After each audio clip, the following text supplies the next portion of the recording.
It's estimated that currently over 200 million Christians are being persecuted worldwide.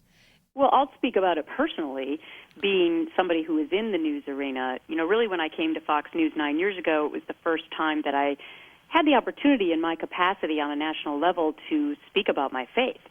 And you wouldn't believe how, people come out of the woodwork on the blogs and just call me a Bible clutcher.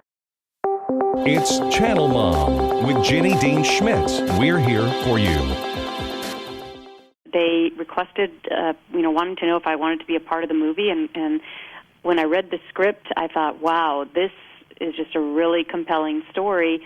And the way it's being described now is just so true. It's really kind of a storyline that's ripped from the headlines with regard to focusing on freedom of religion and freedom of speech in our society.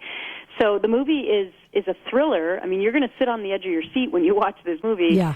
But I think when you leave, you're also going to be asking yourself really important questions about the way in which you live your life, which, number one is, do I take some of these freedoms that we've been granted here in this great nation, do I take them for granted?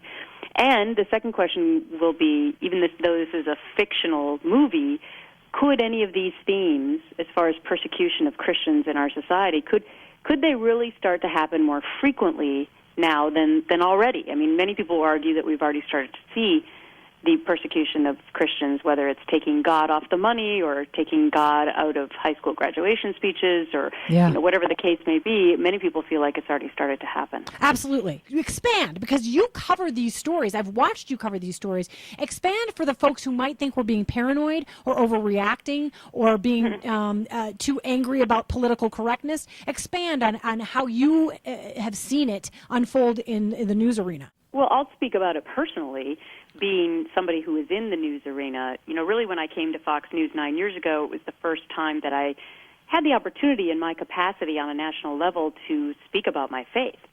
And you wouldn't believe how, people come out of the woodwork on the blogs and just call me a Bible clutcher and, every other name that I can't say live on radio. Yes.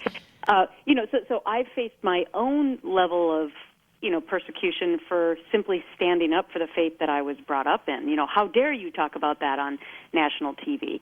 And at the same time, I've had plenty of people who have said, thank you so much for speaking about your faith. We in fact, that's the number one thing that people say to me if they ever stop me on the streets. It's thank you so much for speaking about values and the way in which you hope to raise your children, the way in which you were raised, and thank you so much for speaking about your faith, which is very interesting. Fill up the theaters and make this a movement of believers saying, we will not be censored or pushed around anymore. We're not going to hate you. We're not going to shoot you.